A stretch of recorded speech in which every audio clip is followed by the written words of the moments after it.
between the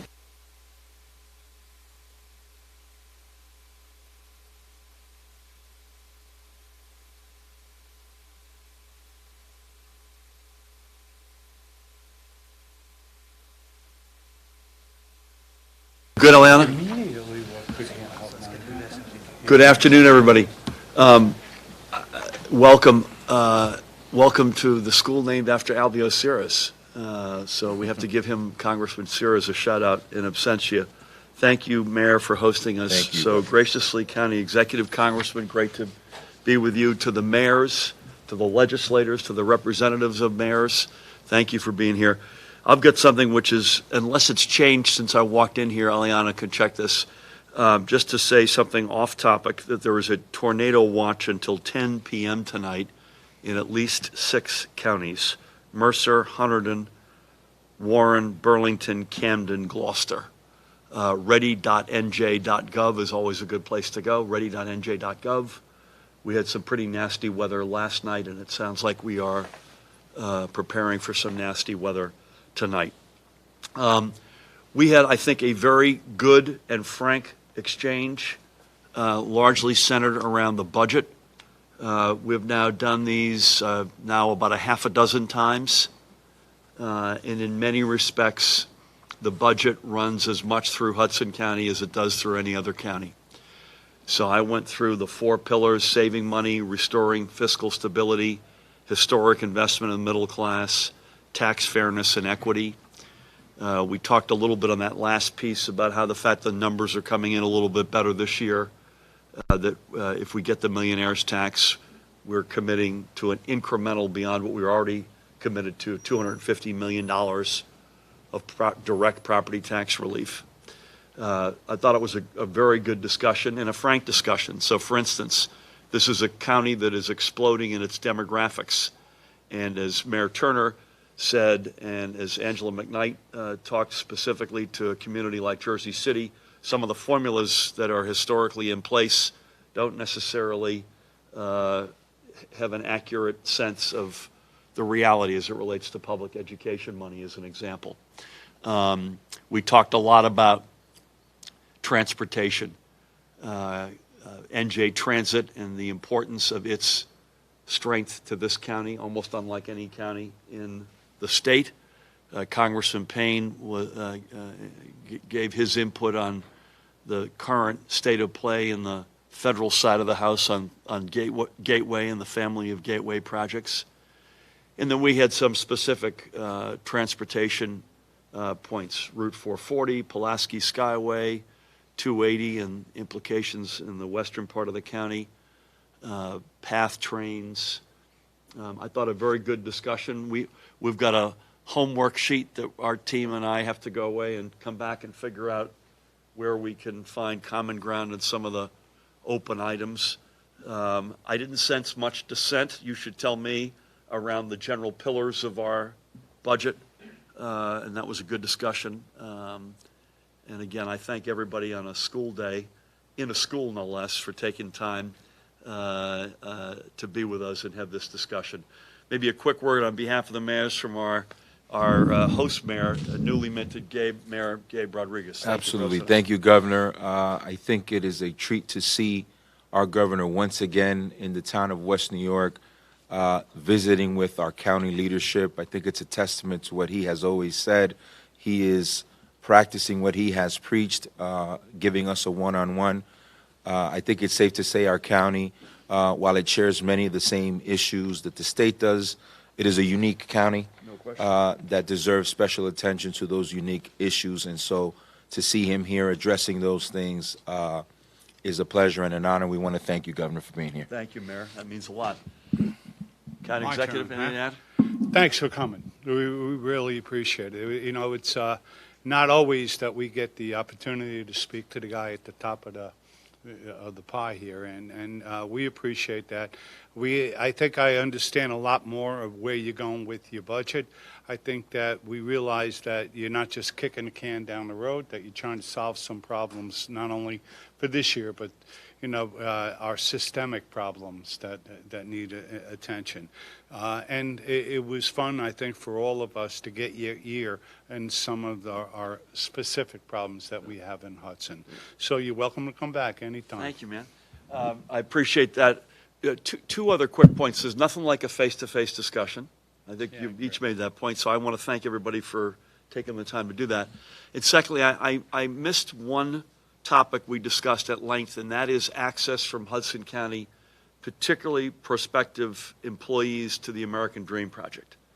I think access to the American Dream and transportation as a general matter is something that we have to square the circle on, but a specific conversation of how do you get folks who are looking for a job who live over in this county in a reasonable way to get them over to that project. I meant to say that up front. So that sound fair in terms of, I don't think we sugar-coated or colored this. Take a couple of questions from the press and then fold. Ryan.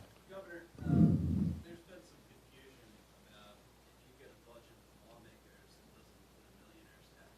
Would you repeat it? So this is what I've said, and this, Ryan, is what I believe. I believe strongly in the budget we've put forward, and I believe without the millionaire's tax, we cannot make the investment in the middle class that we have put forward. So that includes, as I mentioned, a big slug of property tax relief, a big incremental slug in education at all levels, a big incremental slug in transportation. So you could go beyond that, but those are the big ones. I've also said, so that is a line in the sand. That nexus is a line in the sand, in particular finding the money to invest in the middle class. I've also said, and I have to repeat, and Tom alluded to this, we can't keep stumbling every year from June 30th to July 1st. And the legislators have lived this more than I have, but this whole notion of all-nighters, trying to find the Band-Aids, and then waking up the first day of the next fiscal year and realizing it's only a matter of time before you're doing it again. And a millionaire's tax goes a long way. Our savings of $1.1 billion goes a long way toward that.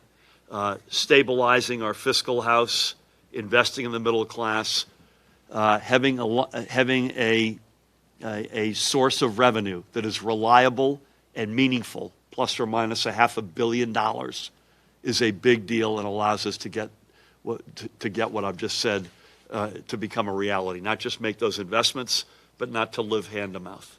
Please. So, Governor, heading into June now, how confident are you that we won't be in a similar scenario as last year? Listen, I'm very proud of what we put forward. I'll go back to the millionaire's tax. When 72% of the state supports it, including a majority of Republicans, when it was voted on 5 different occasions by democratically led legislatures. The only thing that's changed is a new governor, a different governor. When it is an obvious, most obvious revenue source that allows us to avoid that stumbling from June 30 to July 1st. When I add all that up, I feel cautiously optimistic as of whatever day. We're not quite June, by the way. Please, anyone else? Go back and reverse the order, please.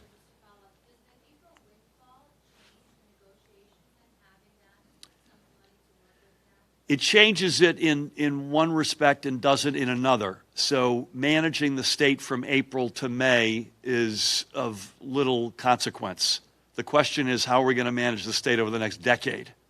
And so while I'm thrilled where our results are better in this calendar year, or this fiscal year, pardon me, than we anticipated, we have to manage the state for the long haul. So in that respect, it hasn't changed my perspective. Where it did specifically change, and we said this a couple of weeks ago, and I would repeat today, and we discussed this privately, even beyond the budget that we presented in early March, which had a significant amount of property tax relief, the one thing that has changed is if we get the millionaire's tax, I've committed to an incremental $250 million of direct property tax relief, beginning with the folks who need it the most. So in the bigger scheme of things, it doesn't change the trajectory and what we need to do to manage the state responsibly. In the short term, it means we get the millionaires, we'll put another $250 million to work for direct property tax relief. Sorry, I'll get to you, Ryan, please.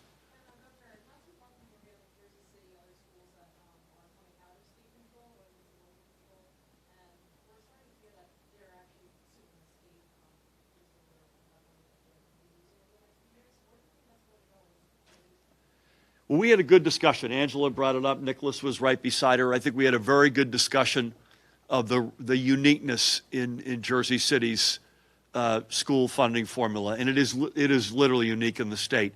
I think there were 3 communities in this. You remember last year, historic increase in investment in K through 12.